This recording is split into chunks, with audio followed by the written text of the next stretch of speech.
A person that has made a huge impact on my life is our next guest. He is the most courageous person I've encountered in my very old life.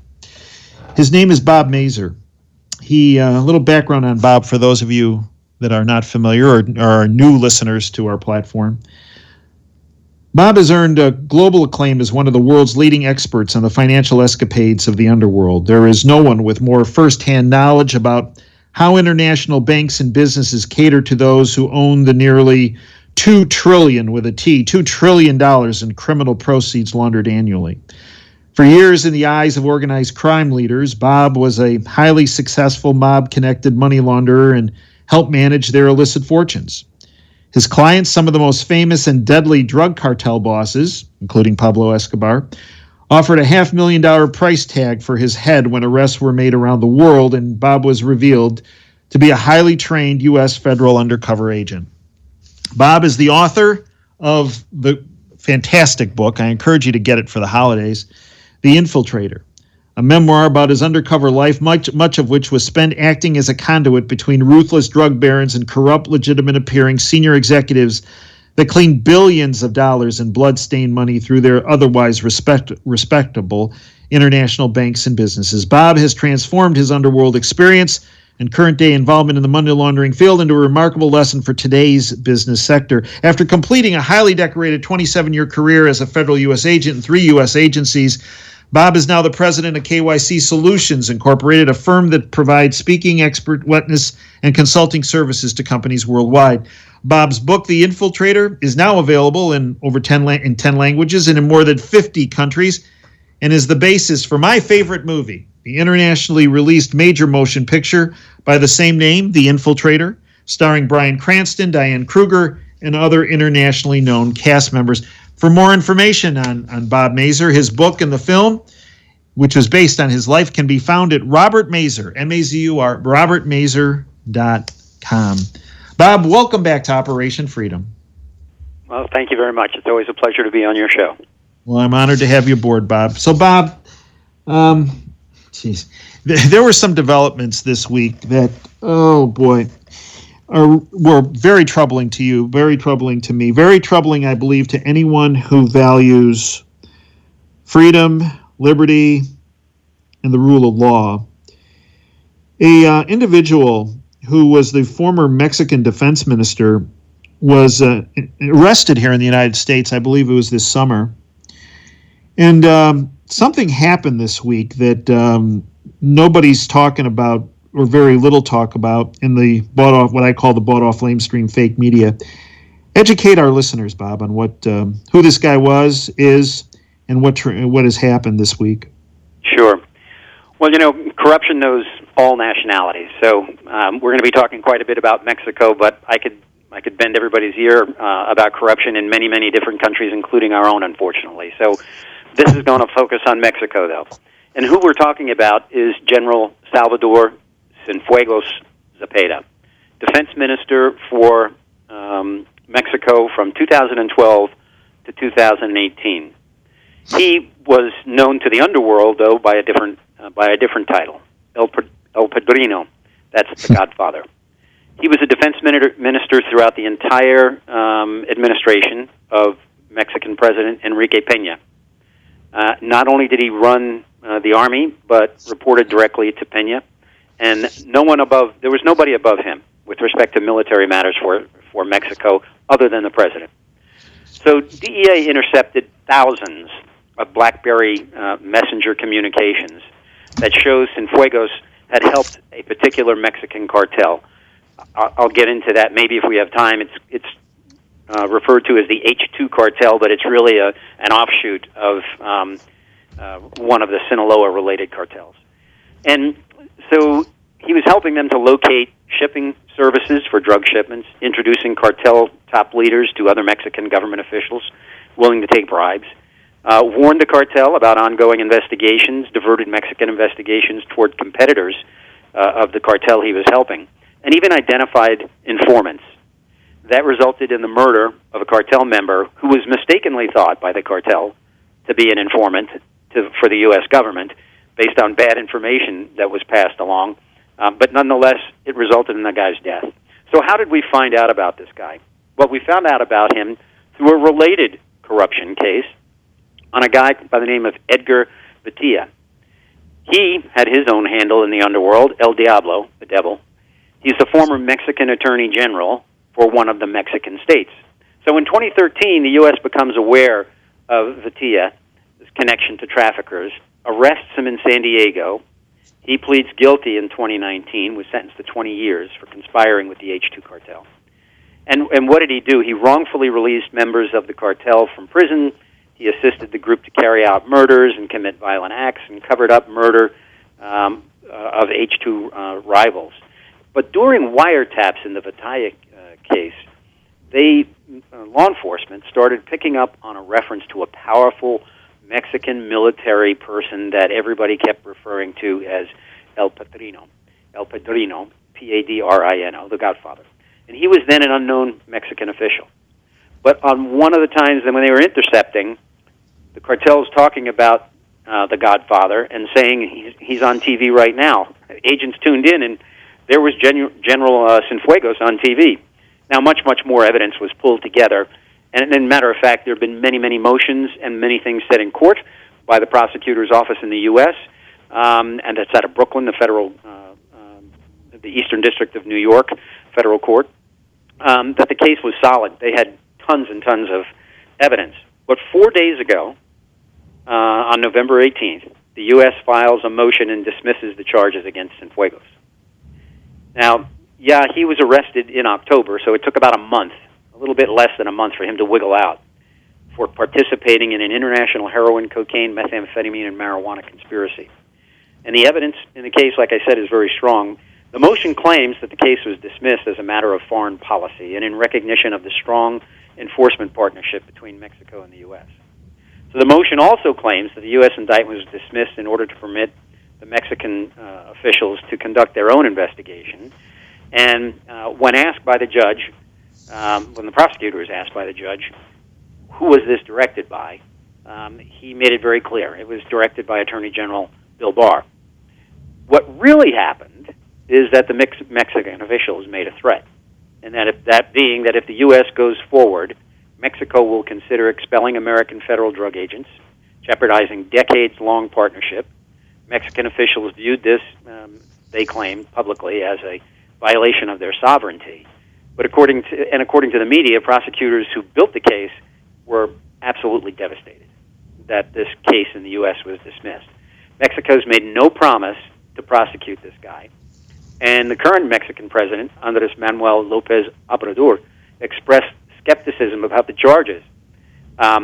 According to him, and these are quotes from the current president of Mexico, there's no impunity for anyone, but at the same time, crimes will not be allowed to be fabricated. There must be supporting evidence. No person can be the victim of an injustice. We cannot allow, without evidence, the undermining of our fundamental institutions. I've noticed that in the reporting lately by a lot of the main media people, they are talking about, well, prior cases were really only finding corruption at lower levels. You know what? That's hogwash. I don't know why people do not study history. And it doesn't have to be ancient history. It can be history from the last couple of years and the last couple of decades. But if you just look at the testimony in the El Chapo Guzman trial, so we have a trafficker there who was the personal aide, a Colombian trafficker, personal aide to El Chapo Guzman, Alex Cifuentes. What does he testify about? A $100 million bribe made to Mexican President Enrique Peña Nieto. Well, guess who used to be his Minister of Defense? Oh, yeah, the guy we're talking about that just got let go.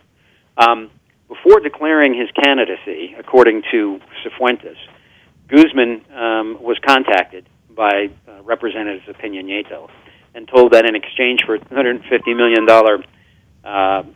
bribe, he didn't need to say...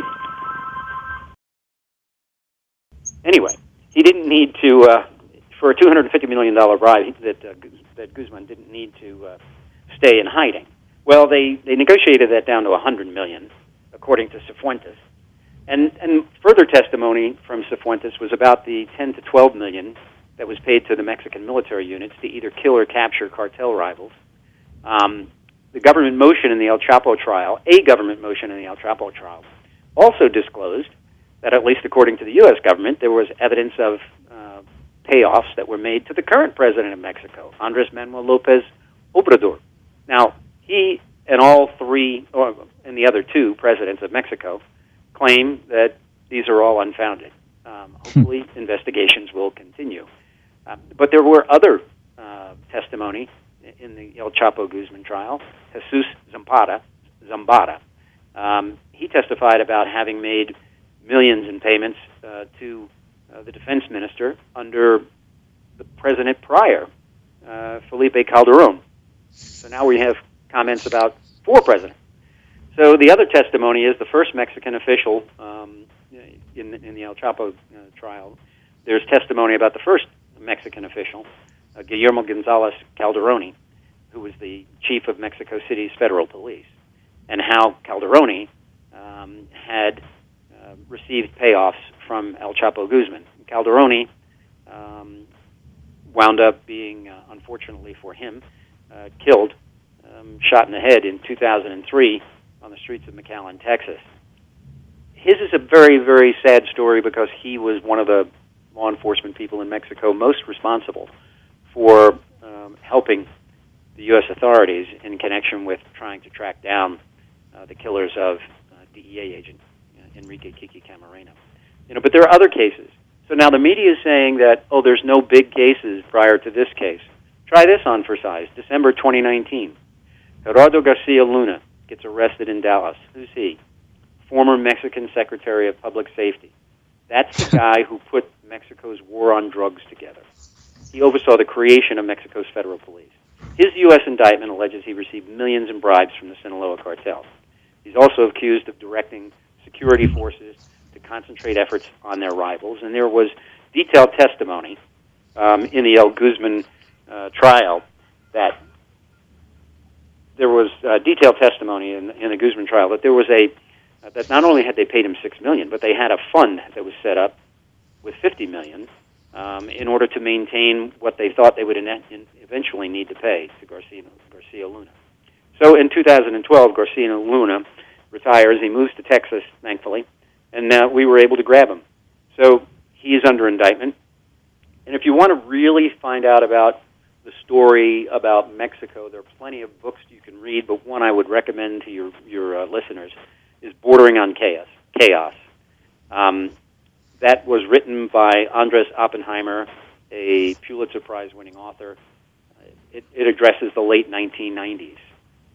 I saw this firsthand. When I was inside the Medellin cartel, people at the very highest levels told me all the time about Mexican generals who were paid off in order for them to land commercial aircraft filled with cocaine on military strips and then get the help of the Mexican officials to truck it to the border.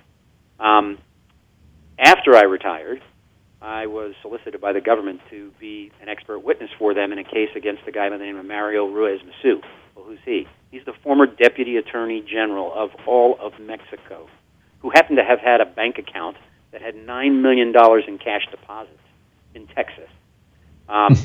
He was held under house arrest, and pending trial, he committed suicide. He was hired by former President Salinas from Mexico, Carlos Salinas, who was there as president from 1988 to 1994 in the Institutional Revolutionary Party, the PRI. He limited the number of DEA agents that were there, required them to turn over information. But the interesting thing about Carlos is his brother, Raul Salinas, the brother of the president, was arrested for the murder of a government official, sentenced to 50 years in prison. And Carlos, around that time, leaves Mexico. He now lives in Ireland. His brother's wife, Raul's wife, was arrested in Switzerland when she was questioned about where did the $100 million come from that are in your husband's frozen accounts. And the public reports revealed that Raul Salinas had been receiving suitcases full of cash from cartel leaders to distribute to Mexican officials. So for the media that thinks that this is something new and a new flavor, please do your history. that's not the case whatsoever. This corruption corrodes democracies around the world every single day. And if there's nothing else about corruption that your listeners remember, I want them to remember this. And that is an American hero who unfortunately made the supreme sacrifice at the hands of Mexican corruption. Whatever I might have done pales in comparison to the tremendous achievements and bravery of one man, DEA Special Agent Enrique Kiki Camarenas. For those of you who haven't seen it, please research and find The Last Narc, N-A-R-C. In it, it's a 4-episode feature that's come on in just the last couple of months. You'll hear from DEA Supervisor Hector Barelas, who investigated the Kiki Camarena matter. You'll also hear from some former Mexican police who were on the take, who speak about what really happened to Enrique Camarena. You'll hear from Enrique's wife, Mica Camarena. I had the privilege of meeting Enrique's children, his son, Enrique Jr. in particular, who is now a San Diego Superior Court judge. No doubt his father would be immensely proud of him. And let's think about this man who gave his life for us. He was born in Guadalajara, Mexico. He worked through college. He became a Marine. He became a fireman. Of course, became a U.S. citizen, a local police officer, and then a DEA agent. And he was murdered when he was 37 years old. 11 years on the job, married with 3 children. When his mom found out that he was going to become a DEA agent and was in such fear, his comment to her was, and this is a quote, "I can't not do this. I'm only one person, but I want to make a difference." And among other things, he did undercover work in Mexico, gathering information that led to the destruction of a 220-acre marijuana plantation. It cost the cartel $160 million, and in particular, a beast by the name of Rafael Caro Quintero, who is a drug lord who had accumulated about $1 billion by the early 1980s. And after the plantation was destroyed, he got his corrupt Mexican officials and others to kidnap Kiki on February 7th, 1985, in Guadalajara, as Kiki was leaving the consulate to go meet his wife for lunch. He was kidnapped and taken to a remote farm controlled by the cartel, tortured and questioned for 2 days. They had a doctor there who kept him awake and alive for 2 days by administering injections. His interrogation and torture was recorded. Thank God DEA retrieved those recordings. After 2 days, he was killed from a blow to the head with a blunt instrument, and he was then buried in a steel-barred chamber behind one of Karo Quintero's mansions. And DEA did whatever they possibly could to try to find Kiki. Other agencies helped. We actually shut the border down. When I say we, I was at Customs at the time when Commissioner William Von Raab shut the border down and told the Mexicans, it's not going to be reopened until you give us Kiki. In February, U.S. of 1985, the same month when he was killed, police and DEA spotted Rafael Caro Quintero at the airport in Guadalajara. So now when they find him, he was, of course, got bodyguards with AK-47s, and he summons the Mexican commander over, who was with the DEA agents, whispers in his ear about $250,000 bribe, hugs the guy, and then takes off in his plane as he tells DEA, next time bring bigger toys. He flew to Costa Rica, and I know one of the law enforcement officers who helped corner him, who tells me that he was in shock when he was told that they shouldn't kill him, that the Mexicans wanted him back badly. They were going to prosecute him. So he's convicted in Mexico, and he's sent to a prison designed for 250 inmates. But the prison was converted to a palace for his comfort. In that prison, they installed kitchens, a living room, a dining room, offices, marble bathrooms, carpeted master bedrooms, satin sheets. He had closets full of silk shirts, cowboy boots, cowboy hats. Women, children visited him freely, radios, telephones, guns, anything he wanted. He ran his cartel from that prison. And a Mexican ex-Secret Service policeman interrogated Camarena over those 2 days when they had him and tortured him. Those tapes make it very, very clear who was responsible for his death. Despite this history, in August, this comes back to the beginning of my story, in August of 2013, 8 months after Enrique Peña Nieto became president of Mexico, 8 months after that, now that's the guy who in the El Chapo Guzman case, cartel people said they paid him $100 million. That's the guy who installed the defense minister who's now been freed. So what happened in August of 2013? Well, during Enrique Peña Nieto's administration, a decision was made by the court that the infamous killer, Caro Quintero, was to be let go because there was a technical difficulty in the decision. It was technically wrong. The wrong court brought it. They let him go, and nobody knows where he is. And the U.S. government was never notified. And we now have a $20 million reward on his head. Now, when thinking of the recent testimony in the U.S. about that $100 million, it sure does look like the dots are getting connected. When El Chapo Guzman met with actor Sean Penn, one of the things that he said was, and probably the only thing he said truthfully, El Chapo Guzman, is whatever happens to me, this will never end. And that's absolutely true. When you look at the testimony in that case, and you look at the size of these criminal organizations, there was testimony that four shipments, just four shipments sent by El Chapo Guzman to the United States had enough in it for a line of cocaine for $328 million every single person in the United States. And there was other testimony about similar stuff. Just remember Kiki Camarena,